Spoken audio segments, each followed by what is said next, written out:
Hola, buenas tardes. Mi nombre es Yodam Hernández Areñana. Actualmente me encuentro estudiando en el Instituto de Estudios Superiores de Ingeniería Deportiva, cursando el posgrado de la Maestría en Nutrición Deportiva.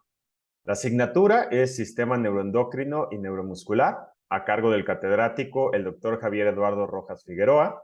Y el día de hoy les voy a presentar lo que son estas recomendaciones clínicas para la práctica del deporte en personas con diabetes del 2021.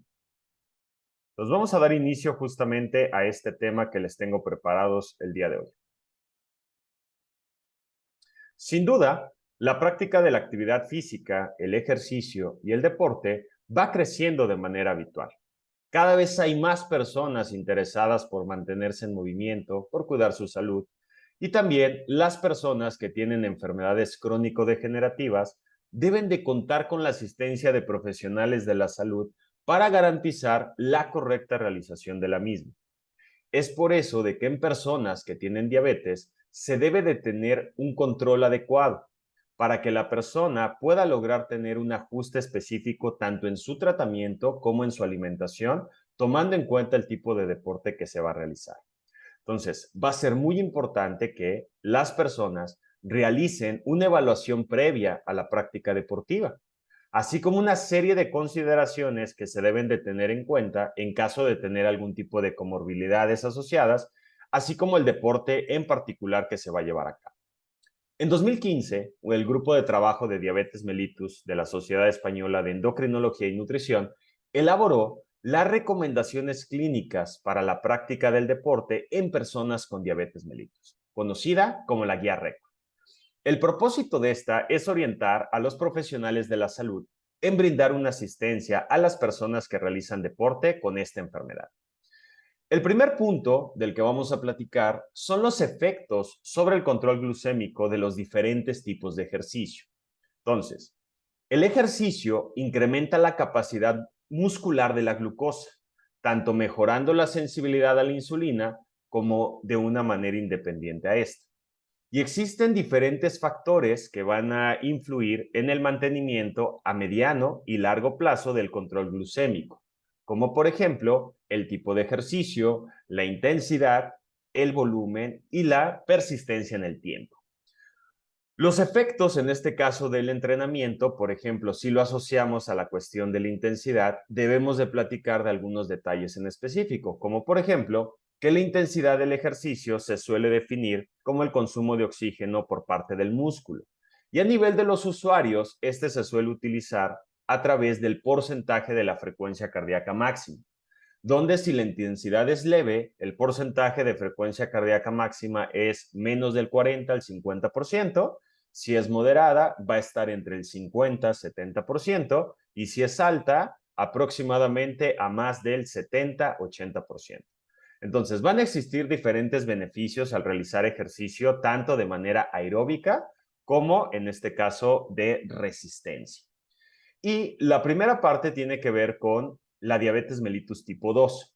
Entonces, hay unos puntos bien importantes que vamos a recalcar. Por ejemplo, tanto el ejercicio aeróbico como el de resistencia van a mejorar de forma aguda la sensibilidad de la insulina, aproximadamente en torno a un 20%.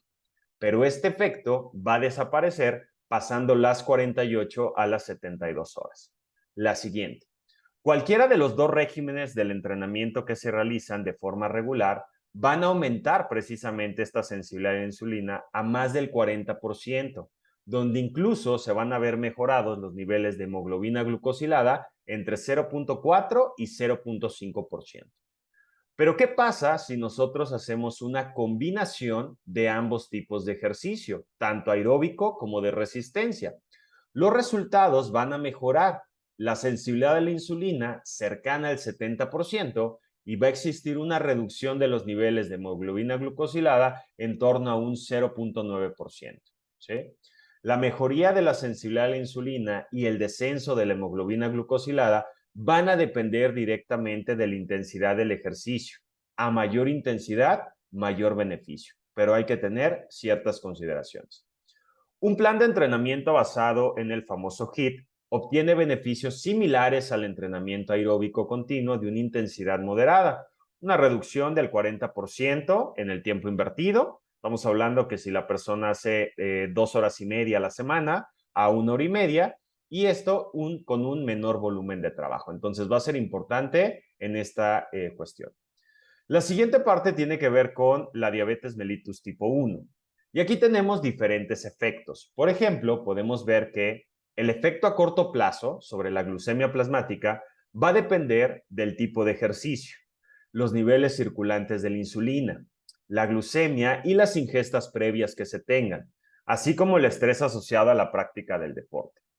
La realización de ejercicios aeróbicos prolongados de una moderada intensidad se va a asociar con un descenso significativo de la glucosa en personas con diabetes y unos niveles óptimos de insulina. Este descenso va a conllevar a un aumento del riesgo de hipoglucemia durante o tras la realización del mismo. La práctica de deportes de alta intensidad en condiciones de niveles insuficientes de insulina y el estrés pre-ejercicio pueden incrementar el riesgo de desarrollar una hiperglucemia y cetosis. Hablando en relación en la cuestión de la hemoglobina glucosilada, existen diferentes estudios en los cuales nos dice que los resultados todavía no han permitido concluir que la práctica de ejercicio de forma regular cambie de forma significativa estos niveles de hemoglobina glucosilada en edades adultas. Pero sí pasa algo en cuestiones, por ejemplo, de pacientes pediátricos, ya que el ejercicio de forma regular va a mejorar la hemoglobina glucosilada en torno a un 0.3 y 3%. Existen algunos otros estudios en relación a lo que es los HIITs en personas, en adultos que tienen sobrepeso y obesidad. ¿Y qué nos dice esto? Que durante 12 semanas que se estuvo monitoreando, se asoció precisamente a un deceso significativo de la hemoglobina glucosilada con respecto al grupo de control. Solo aquellos que tuvieron una adherencia de más del 50% de las pautas de los entrenamientos. Y por último, tenemos que la práctica de ejercicio ha demostrado que tiene importantes beneficios en la salud, sobre todo en estas personas, así como en la disminución de las necesidades de insulina, por lo que debe formar parte de su programa terapéutico. Va a ser muy importante que se tenga este punto. El siguiente punto tiene que ver con la evaluación médica previa al ejercicio. Va a ser muy importante que se realice una valoración médica a las personas que tienen diabetes antes de iniciar un programa de ejercicios. Ahora, si bien no va a ser obligatoria en aquellas personas que sean asintomáticas o que tengan un tratamiento médico y que quieran iniciar alguna actividad física de una baja o moderada intensidad, sí va a ser muy importante para aquellas que decidan hacer un deporte más exigente o que tengan algunos criterios de mayor riesgo, como por ejemplo tomando en cuenta su edad, si tiene más de 10 años con diabetes y en caso de tener también enfermedades cardiovasculares. Entonces, acá les estoy mostrando lo que la evaluación debería de incluir y son estos diferentes puntos que tenemos. Primero es establecer unos objetivos, ¿sí? Es decir, saber si existe cualquier enfermedad o complicación que se pueda manifestar o agravarse con el ejercicio. Hay que planificar también muy bien el programa de entrenamiento y en relación al rendimiento físico de la persona y prevenir lesiones musculoesqueléticas.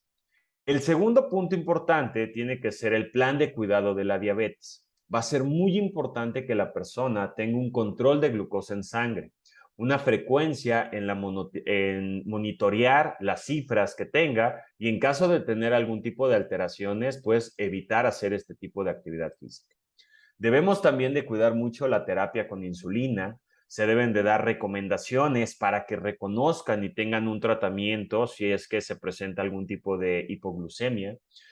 Hay que tener un carnet en donde venga la información de contacto en caso de emergencia, ¿no? A quien puedan comunicarse, la identificación que se presenta diabetes para que se pueda dar una alerta médica, así como las recomendaciones adecuadas a sus necesidades, sobre todo en cuestiones de la alimentación y la cuestión de la hidratación.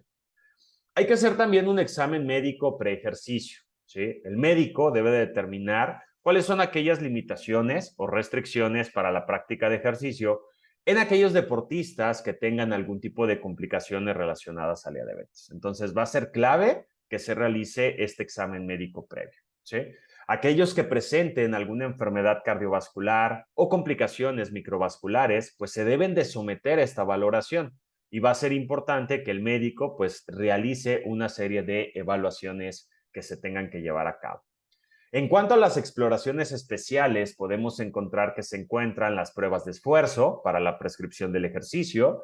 Se puede realizar una espirometría basal, la cual, si bien a todos los deportistas se les recomienda, pero aquí lo que nos marca es que podemos identificar una serie de patrones restrictivos en un 20% respecto a los valores de referencia. Y con esto poder ver que la persona pudiera tener algo que tener en cuenta. Otro de los aspectos importantes es hacer un electrocardiograma en reposo, ¿no? Si hay algún tipo de anomalías y demás, también se debe de monitorear. Y por último, se debe de hacer una valoración del hábito deportivo y del riesgo de hipoglucemia. Entonces, todas aquellas personas que vayan a hacer algún deporte se debe de clasificar respecto al hábito deportivo que hace. ¿Sí? Podemos tener aquellas personas que hacen de alguna forma u otra algo más intenso, en donde hacen más de 2 sesiones semanales de ejercicio con una duración de más de 45 minutos, moderado de 1 a 2 sesiones semanales, aproximadamente de una duración de 45 minutos, y riesgo bajo, aquellas que no hacen ejercicio de forma habitual. Entonces, va a ser importante que justamente se cataloguen en relación a esta situación.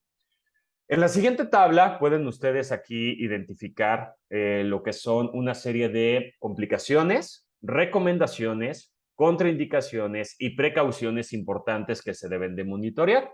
Entonces podemos ver que encontramos la enfermedad cardiovascular, en donde hay ciertas recomendaciones como actividades aeróbicas de bajo impacto, caminar, bicicleta, natación, una caminata en cinta, algunas contraindicaciones importantes que se deben de tener en cuenta, ¿no? Como infarto agudo al miocardio reciente, menor a 6 semanas, ¿no? Actividades hipertensivas, y las precauciones, pues incrementar la frecuencia cardíaca gradualmente. Y así otras más, ¿no? Entonces pueden identificar cómo existe la neuropatía autonómica, tenemos la neuropatía periférica, la retinopatía diabética y la nefropatía diabética. Entonces, todas estas situaciones, todas estas complicaciones propias de las diabetes, pues tienen recomendaciones específicas, contraindicaciones que se tienen que tener en cuenta y precauciones a la hora de poder hacer este tipo de actividades físicas. Entonces, va a ser muy importante tenerlas en cuenta porque justamente en relación a esto es que se van a hacer estas recomendaciones. ¿Ok? Una consideración que se debe tener en cuenta como contraindicación absoluta para poder hacer deporte es que la persona tenga un mal control glucémico, ¿sí? Y evitar justamente la retinopatía grave. Ejercicios que aumenten la presión intraocular, el riesgo de una hemorragia vítrea y el desprendimiento de retina. Eso va a ser bien importante que se tenga que tener en cuenta como consideraciones para una contraindicación absoluta de hacer ejercicio. Y aquí viene una tablita en donde justamente muestran algunos aspectos que se deben de tener en cuenta en relación a la parte de la actividad física, en donde nosotros lo que podemos identificar es en aquellas personas que tengan una edad mayor a 35 años, una edad mayor de 25 años y que tengan diabetes tipo 2 diagnosticada de hace más de 10 años, o bien aquellos que tengan un diagnóstico de diabetes tipo 1 de hace más de 15 años, presencia de otros factores de riesgo, como en este caso enfermedad cardiovascular, existencia de complicaciones microvasculares, retinopatía, nefropatía, la enfermedad vascular periférica y la neuropatía autonómica. Entonces, todos estos se consideran como pacientes de riesgo en los cuales se recomienda realizar una evaluación previa al ejercicio. Entonces, ese va a ser otro punto importante a tener en cuenta. Vamos a pasar al siguiente elemento que tiene que ver con modificaciones a realizar en la parte de la alimentación. ¿Cuáles van a ser los objetivos en relación a esto? Bueno, necesitamos nosotros asegurar una ingesta de macro y micronutrientes, un mantenimiento del glucógeno y necesitamos mantener un balance hidroelectrolítico. Eso va a ser fundamental para esta parte de las modificaciones en cuestiones de la alimentación. Entonces, lo primero es que necesitamos nosotros tener una ingesta de macronutrientes. Si bien no existe una distribución única e ideal de los macronutrientes para el deportista con diabetes, pero pues esto se debe, como todo, individualizar. Se deben de emplear diferentes ecuaciones predictivas para el gasto calórico, datos de la composición corporal para poder calcular las necesidades de los macronutrientes. Podemos decir que el balance de macronutrientes aconsejados sería aproximadamente entre un 45-65% de hidratos de carbono, un 20-35% de grasas y entre un 10 a un 35% de proteínas. El aporte de hidratos de carbono va a depender de la intensidad y la duración justamente del entrenamiento habitual. Y aquí podemos ver una tabla en donde vienen marcadas lo que son estos macronutrientes, los hidratos de carbono, las proteínas y las grasas, en donde, dependiendo la cantidad de horas de ejercicio a la semana que se realicen, es que nosotros podemos ocupar esta cantidad de gramos de carbohidrato por kilogramo de peso corporal al día. Se deben de priorizar alimentos de bajo índice glucémico, y en relación a la parte, por ejemplo, de las proteínas, pues se debe de mantener entre 1.2 a 1.6 gramos por kilogramo de peso corporal al día. Vamos a priorizar proteínas de alto valor biológico y sobre todo en deportes de fuerza y en deportes de ejercicio aeróbico de larga duración, es que nosotros debemos de cuidar esta parte. Y por último, la cuestión de las grasas, en torno a un 20-35% del valor calórico total.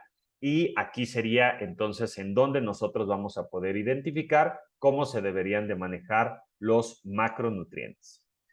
La siguiente parte en relación a la alimentación tiene que ver con los micronutrientes. La ingesta de micronutrientes, pues bueno, lo que nosotros debemos de cuidar es un aporte de vitaminas y minerales, sobre todo lo que es la parte de vitaminas del grupo B. Se ha asociado un déficit de vitamina B12, ¿no? Esto frecuentemente con el tratamiento con metformina. Puede asociarse a disminuir el rendimiento físico y por lo tanto va a ser un suplemento que se va a aconsejar suplementar, ¿no? Tenemos también lo que es la parte de la vitamina C, la cual pues ha tenido muchos beneficios en torno a la suplementación, sobre todo para la reducción de la presión arterial. Y de ahí tenemos algunos otros minerales como el magnesio, el hierro y el calcio, ¿no? Por ejemplo, niveles bajos de magnesio pueden asociarse a unas hiperglucemias y esto puede causar calambres musculares que van a disminuir con la reposición, ¿no? Y otros más, como les mencionaba, que es el hierro y el calcio. En cuestiones a la hidratación, las personas que tienen diabetes pueden tener una mayor predisposición a la deshidratación durante el ejercicio. Entonces, por excelencia, la bebida de elección va a ser el agua, ¿no? En aquellos ejercicios que sean superiores a 1 hora de duración, lo recomendable serían estas bebidas isotónicas, las cuales pueden prevenir una hipoglucemia y van a contribuir de manera óptima a una reposición de los iones.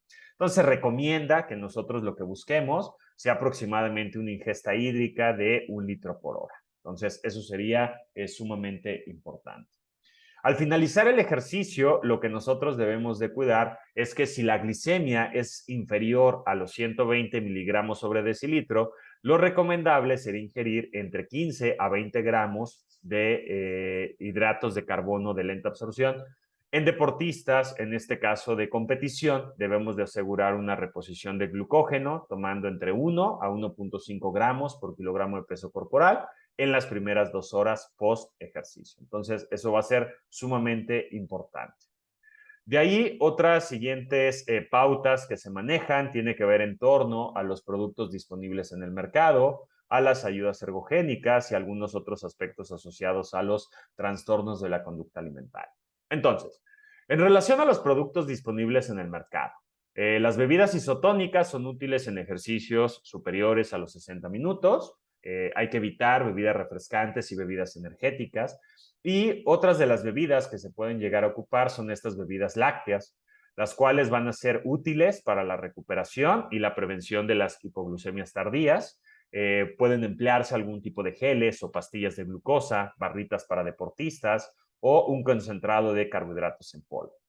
En relación a las ayudas ergogénicas, pues realmente hay evidencia limitada, ¿no? Se han existido estudios en relación a los suplementos como el cromo, el vanadio y el zinc, los cuales pueden mejorar la sensibilidad a la insulina.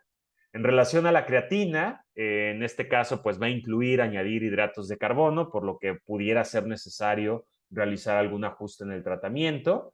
Y la cafeína en torno como preentrenamiento, preejercicio, una toma de 5 miligramos por kilogramo de peso corporal en pacientes que tienen diabetes tipo 1, se puede asociar a disminuir las hipoglucemias durante el ejercicio, pero puede llegar a incrementar en todo caso las tardías. En relación a otros aspectos, las personas con diabetes tipo 1 van a tener un mayor riesgo de desarrollar trastornos de la conducta alimentaria y va a ser muy necesario que estemos atentos a estos datos de alarma. Eso va a ser muy importante tenerlo como consideración. Entonces, aquí podemos ver lo que es un resumen en relación a las diferentes estrategias que se van a manejar en relación a la parte de la alimentación. Como preejercicio, ajuste de macronutrientes, asegurar hidratación y los micronutrientes importantes. Durante el ejercicio, nosotros tenemos que dar hidratos de carbono antes en función a los datos de glucemia, de acuerdo a las flechas de tendencia que existan durante el ejercicio y la glucemia al finalizar el ejercicio. También debemos de asegurar una correcta hidratación. Viene en la parte de abajo lo que es una tablita en donde dependiendo la duración del ejercicio, pues hay diferentes tipos de suplementos que se pueden estar utilizando.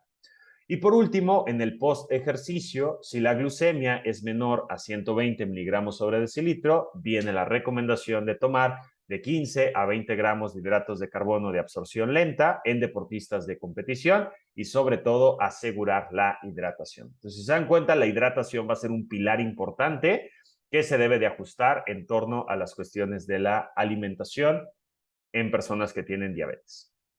El siguiente punto que vamos a analizar tiene que ver con la monitorización de la glucosa.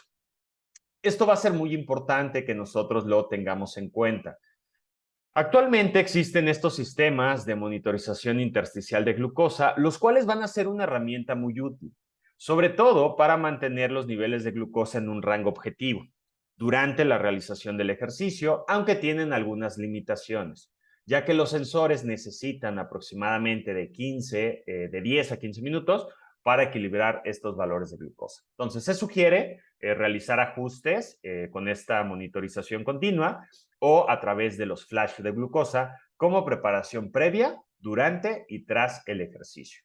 Estos pueden servir como una herramienta educativa para los pacientes con diabetes, permitiendo modificar la dosis de insulina, adaptar la ingesta de hidratos de carbono y minimizar lo que son las hipoglucemias tardías. En la siguiente parte podemos identificar justamente un resumen acerca de cómo se deberían de manejar estas situaciones, ¿no? Necesitamos nosotros priorizar el uso de estos monitores para incrementar los controles de glucemia.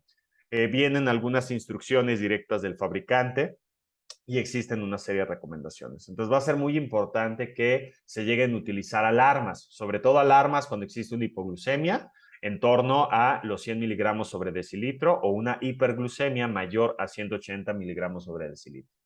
Después tenemos lo que es el tiempo en rango, ¿no? Ahí se debe de manejar 90, 180 miligramos sobre decilitro, 126 a 180 si el ejercicio aeróbico va a ser prolongado y se debe de ajustar en torno al riesgo que se pudiera dar en relación a la parte de la hipoglucemia, ¿ok?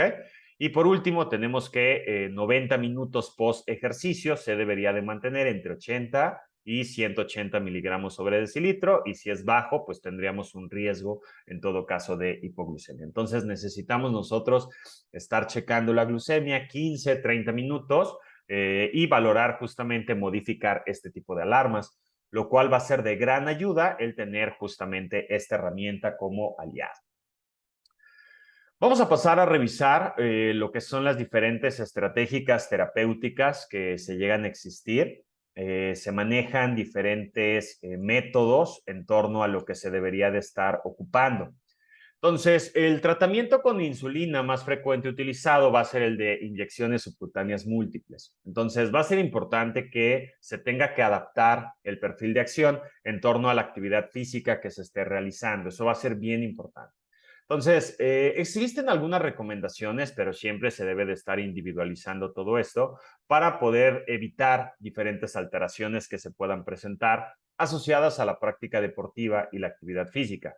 como por ejemplo la hipoglucemia durante el ejercicio, la hiperglucemia posterior al ejercicio y la hipoglucemia en el periodo de recuperación que también se va a estar dando.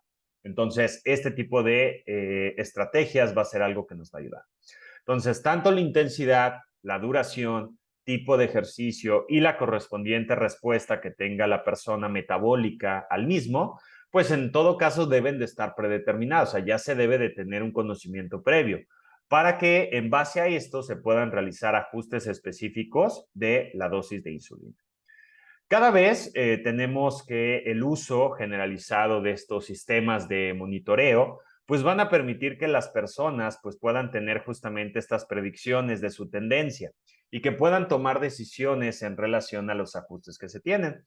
Entonces, pueden ver en esta siguiente tabla las recomendaciones de ajuste de insulina basal e intermedia, así como la rápida preprandial, posterior al ejercicio, 1 a 3 horas en 3 modalidades de ejercicio distinto. Entonces pueden ver cómo se encuentra lo que es la duración media, 20-90 minutos a una intensidad baja moderada solamente de un ejercicio aeróbico. En la parte intermedia podemos ver la duración media, 20-90 minutos, una intensidad moderada intensa de un ejercicio anaeróbico.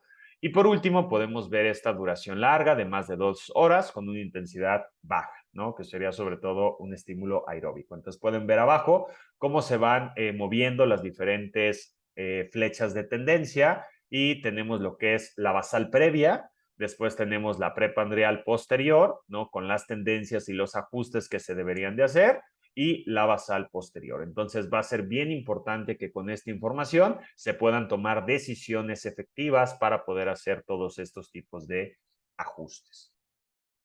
El siguiente método del cual vamos a platicar tiene que ver justamente con el uso de la infusión subcutánea continua de insulina. En este caso, pueden ustedes ver aquí en la pantalla lo que son estos diferentes monitores, ¿no? Especialmente cuando se utilizan de manera combinada, pues van a hacer que el manejo de las personas que tienen diabetes con el ejercicio, pues sea sumamente óptimo, ¿no? Entonces, tanto la tasa basal como los bolos se pueden modificar y adaptarse según el tipo y el momento del ejercicio que se estén haciendo. Y en el caso de estos dos sistemas que se tienen, las alarmas van a ser justamente muy adecuadas para poder tener datos en relación a las hipoglucemias durante el ejercicio y en las horas posteriores. Entonces, es importante que nosotros lo tengamos en cuenta en relación a cómo funcionan este tipo de monitoreos y este tipo de infusiones. Entonces, en la siguiente tabla pueden ver lo que son los ajustes recomendables, recomendados en la tasa basal y los suplementos con hidratos de carbono en usuarios que utilizan estos sistemas antes de practicar ejercicio, ya sea planificado y no planificado. Entonces, si nosotros contamos con un ejercicio planificado, podemos ver aquí en la parte de arriba, dependiendo cómo se encuentren los datos, la forma en cómo se va a llevar a cabo y se va a manejar.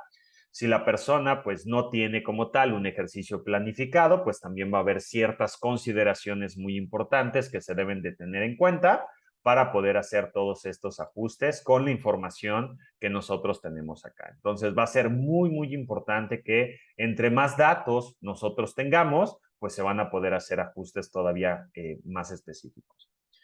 Existen otros datos importantes en relación a los ajustes recomendados del bolo prandial en usuarios que utilizan este tipo de sistemas antes del ejercicio planificado en las 2 o 3 horas siguientes. Entonces, dependiendo del tipo de ejercicio, es que se va a llevar a cabo este ajuste. Por ejemplo, el ejercicio aeróbico de baja y moderada intensidad, tenemos ciertas consideraciones donde se puede reducir un 25% si es de intensidad baja, reducir un 50-75% si es de intensidad moderada. En el ejercicio anaeróbico de baja, moderada intensidad, pues pudiera tal vez no tener un ajuste que se tenga que llevar a cabo, algún ajuste preciso, ¿no? Menos del 25, menos del 50% según el cambio de glucosa esperado, tomando en cuenta las experiencias previas que tenga la persona. Y en relación al ejercicio anaeróbico intenso, pues bueno, no requiere como tal algún ajuste y se debe de considerar añadir una pequeña corrección. En todo caso, si la glucosa capilar contra la glucosa intersticial se encuentra elevada. Entonces, todos estos datos nos van a ayudar a que nosotros podamos hacer ajustes.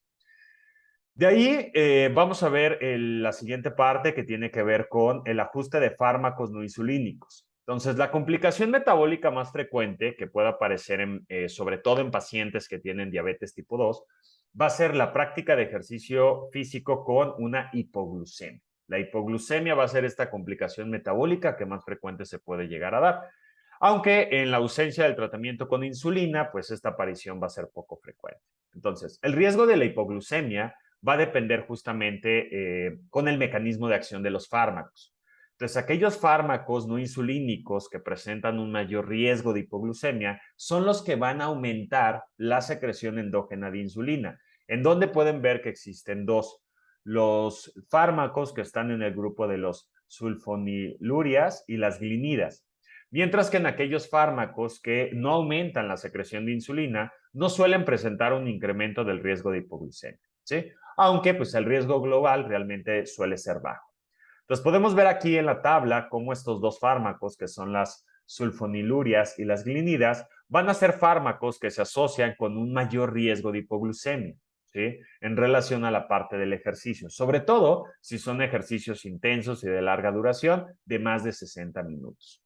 Y podemos ver en la parte de hasta abajo cómo se encuentran los inhibidores del cotransportador 2 de glucosa y sodio y SGLT2, que aunque no producen una hipoglucemia, pueden llegar a predisponer a un mayor riesgo de deshidratación, hipotensión y cetosis o cetoacidosis. Entonces, por lo general, no es necesario modificar la dosis de estos fármacos al realizar ejercicio esporádico, aunque sí se puede llegar a plantear una reducción de la dosis o de la suspensión si es que el ejercicio se realiza de manera regular o es de larga duración, ¿sí? Sobre todo en aquellas personas que tienen diabetes, pero que también tienen un buen control metabólico, ¿ok? El siguiente apartado tiene que ver con las pautas del entrenamiento físico, ¿ok? Entonces, el entrenamiento físico en la persona con diabetes debe ser dual. ¿Esto qué quiere decir? Que debe de tener el entrenamiento físico para el incremento de la aptitud física, pero también el entrenamiento apoyado en educación estructurada. Todo esto para poder minimizar el riesgo de disglucemia. Entonces, el entrenamiento del ejercicio físico pues va a ser un proceso que es planificado, que es complejo, porque este se organiza a través de cargas de trabajo que son progresivas, que van aumentando, que son crecientes, que estimulan el desarrollo de las capacidades físicas de la persona, su resistencia, su fuerza, su velocidad, la flexibilidad y otras más. Entonces, a medida que avanza en el entrenamiento del ejercicio, pues la aptitud física del deportista va a cambiar. Por lo tanto, las necesidades se deben de ajustar de acuerdo a los hidratos de carbono, la insulina y los tiempos de administración también se deben de tener en cuenta. ¿Ok? Entonces, hay recomendaciones que se deben llevar a cabo antes, durante y después del ejercicio. Va a ser importante, pero para esto tenemos que hacer primero lo que es un checklist. Este se debe revisar antes de comenzar un entrenamiento prueba, siempre, pero especialmente cuando el tiempo y la intensidad del entrenamiento es prolongado o cuando las condiciones son extremas. Entonces, aquí lo que se puede hacer este checklist. El primero dice evaluación médica pre-inicio del entrenamiento. Identificación de la diabetes. Si cuenta con el equipamiento, tratamiento, el monitoreo, glucómetro, glucagón, alimentos. Identificación y tratamiento de las hipoglucemias. Si conoce relación a la hidratación, checar los niveles de glucemia. Si no hay ejercicio, si está en menos de 70 o mayor de 270, se debe de corregir. Si no existe hipoglucemia grave en los últimos 6 meses previos o si no, si tiene alguna enfermedad aguda intercurrente. Entonces, este checklist va a ser sumamente importante para aquellas personas que van a hacer algún tipo de entrenamiento prueba y siempre se debería de estar procurando que se lleve a cabo este checklist. Va a ser muy importante. De ahí nosotros lo que tenemos que tener en cuenta en relación a las sesiones de entrenamiento es que cada sesión de entrenamiento va a constar de 3 fases: el calentamiento, el núcleo del entrenamiento y la vuelta a la calma con estiramientos. Y existen justamente valoraciones que se deben de realizar antes, durante y después del entrenamiento. Entonces, aquí lo que hago es ponerles justamente esta tabla de recomendaciones que se deben de realizar, ¿sí? Por ejemplo, antes se debe de monitorear y se debe de evaluar la lista general de situaciones por las cuales no se debe de hacer ejercicio. Se debe de revisar las variables dependientes propias de la diabetes, aquellas variables dependientes propias del ejercicio y la condición física. Todo esto nos va a ayudar a una toma de decisiones, por ejemplo, la cantidad de carbohidratos, la dosis de insulina y los tiempos de administración. Durante la sesión, nosotros debemos de verificar la intensidad, duración y tipo de ejercicio, monitorizar la glucemia de forma periódica, iniciar el entrenamiento de sesiones de baja intensidad y tiempo corto e ir haciendo las progresiones. Para esto podemos hacer una toma de decisiones, analizar la respuesta glucémica que se tiene y recalcular los ajustes en caso de que sean necesarios. Y después tenemos lo que es la monitorización de glucemias después del entrenamiento de forma precoz y de forma tardía, lo cual nos va a llevar a una toma de decisiones en relación a la cantidad de hidratos de carbono, la modificación en la dosis de insulina, los tiempos de administración y con esto podemos recalcular las necesidades para el próximo entrenamiento. ¿Ok? Existen diferentes recomendaciones que se deben de llevar a cabo para la progresión del entrenamiento, porque la progresión del entrenamiento va a ser sumamente importante. ¿Okay? Entonces debe de ser paulatina para minimizar sobre todo el riesgo de lesiones y de disglucemia. El ritmo de progresión tiene que ser gradual y lo marcará tanto la condición física como la condición clínica de la persona. Como norma general, se comienza con una intensidad baja y tiempos cortos. Primero se aumenta lo que es la frecuencia, el número de sesiones por semana. Luego se va a aumentar lo que es el volumen de ejercicio y el tiempo de cada sesión. Y por último, vamos a estar aumentando justamente lo que es la intensidad. Y esas serían las recomendaciones que se tienen que llevar a cabo para poder hacer las progresiones en el entrenamiento. De ahí pasamos a revisar lo que es la intensidad y la progresión del ejercicio aeróbico.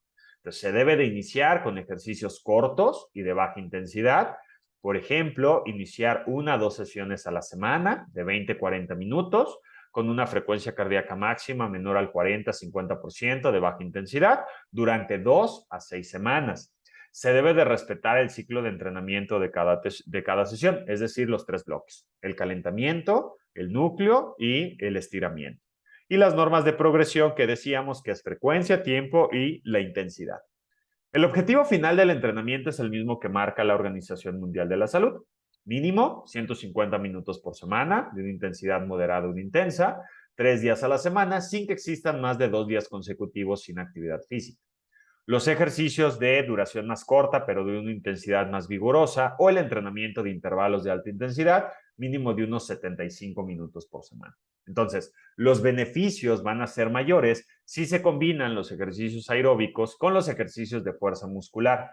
Y todavía van a ser mayores si además de la actividad física bien estructurada, se aumenta la actividad física no estructurada, como la de caminar, subir escaleras y demás. El siguiente tipo de ejercicio que vamos a analizar tiene que ver con la intensidad y la progresión del ejercicio de fuerza.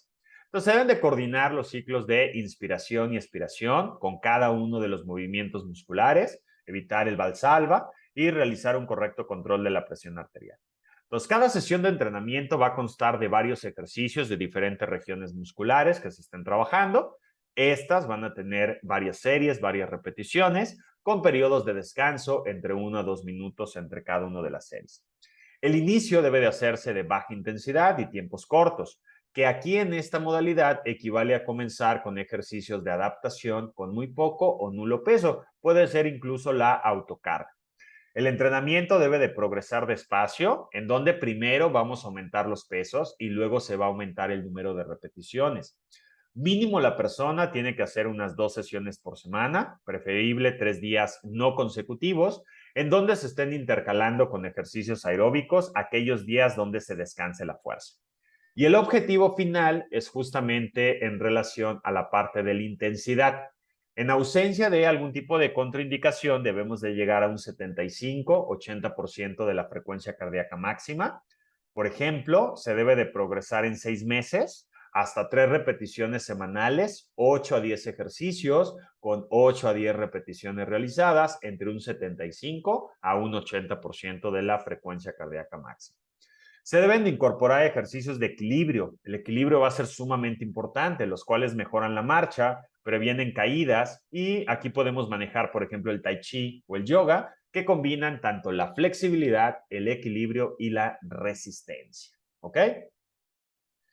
Aquí podemos ver lo que es un resumen de la planificación del entrenamiento. Manejamos lo que son las diferentes secuencias, ¿no? Calentar, entrenar, estirar y evaluar. ¿Sí? Aquí tenemos nosotros lo que es abajo, lo que es un ejemplo, ¿no? Donde manejamos un ejercicio corto, una baja intensidad. Ejemplo, 1 a 2 sesiones a la semana, 20 a 40 minutos durante 2 o 6 semanas. Posteriormente, ¿qué se hace? Se aumenta la frecuencia. Después se aumenta el volumen y el tiempo y por último se aumenta la intensidad. Entonces, son recomendaciones importantes en relación a la planificación del ejercicio. Vamos a pasar a la siguiente parte donde se habla acerca de peculiaridades de deportes en concreto, ¿sí? Ya que existen algunos deportes en específico que se deben de evaluar y se deben de monitorizar. En relación a la parte de, tenemos ahí lo que es el buceador, tenemos a los alpinistas, a los fondistas, a los navegantes y sobre todo a lo que es la parte de la natación. Entonces, va a ser importante pues que se tomen en cuenta algunos diferentes datos, ¿no? Entonces, va a ser muy importante que, por ejemplo, las personas que se dediquen a bucear, pues ante cualquier tipo de datos sospechosos sobre algún tipo de hipoglucemia, pues que no vaya solo, que avise a su compañero, que se aborte la inmersión y pues se deben de hacer inmersiones dentro de márgenes de seguridad. Entonces, la persona con la que vaya debe de estar informada y debe de estar adiestrado en relación a cómo se debe de manejar algún tipo de hipoglucemias. En relación, por ejemplo, a los alpinistas, pues bueno, no se recomienda en todo caso disminuir la dosis de algún tipo de fármacos, mantener una hidratación sumamente elevada, muy adecuada, sobre todo la protección frente a lo que es la parte del frío en los pies y demás. Entonces, igual, pues, la persona debe de estar acompañada en relación a tener algún tipo de hipoglucemia, ¿no?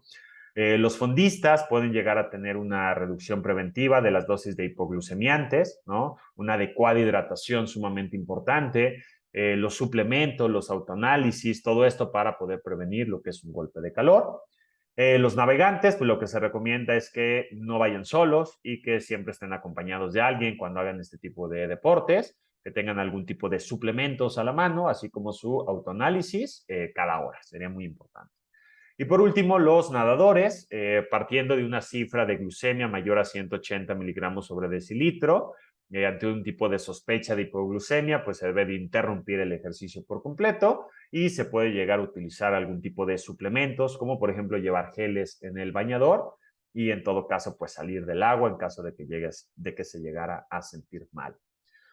Otros aspectos que se deben de considerar tiene que ser en torno a las lesiones y al control glucémico. Entonces, las personas que tienen diabetes tipo 1 tienen una respuesta hiperglucémica exagerada a la lesión en relación con aumentos drásticos en la secreción de hormonas del estrés, ¿no? Como por ejemplo la hormona adrenocorticotropa, HCTH, el cortisol, la hormona de crecimiento, las catecolaminas, el glucagón, y además el mal control metabólico, pues bueno, se puede asociar con un mayor riesgo de infección, una mala cicatrización de heridas y fracturas. Entonces, los atletas deben de esforzarse por mantener niveles de glucosa en sangre casi normales.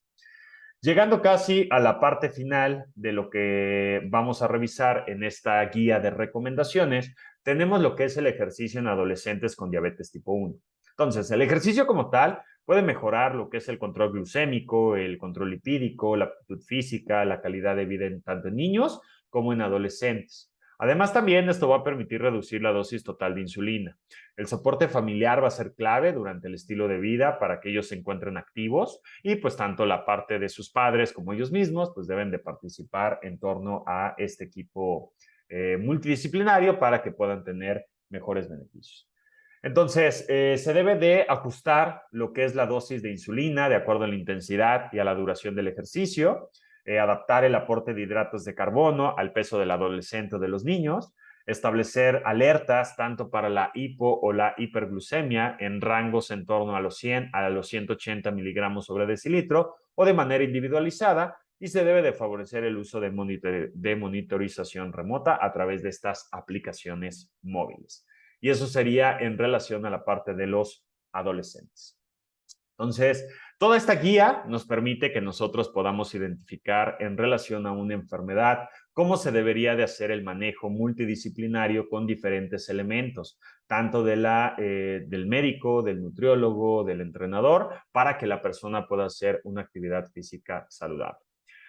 Me despido con esta frase de Hipócrates: el deporte es preservador de la salud. Y los invito a que se sigan moviendo. Nuestros cuerpos están diseñados para el movimiento y el ejercicio, sin duda, cuando es bien planificado, es bien estructurado y se tiene una guía concreta, nos permite preservar nuestra salud y calidad de vida. Muchísimas gracias a todos. Les recuerdo mi nombre, Yodam Hernández Areñana, y gracias por escucharme el día de hoy.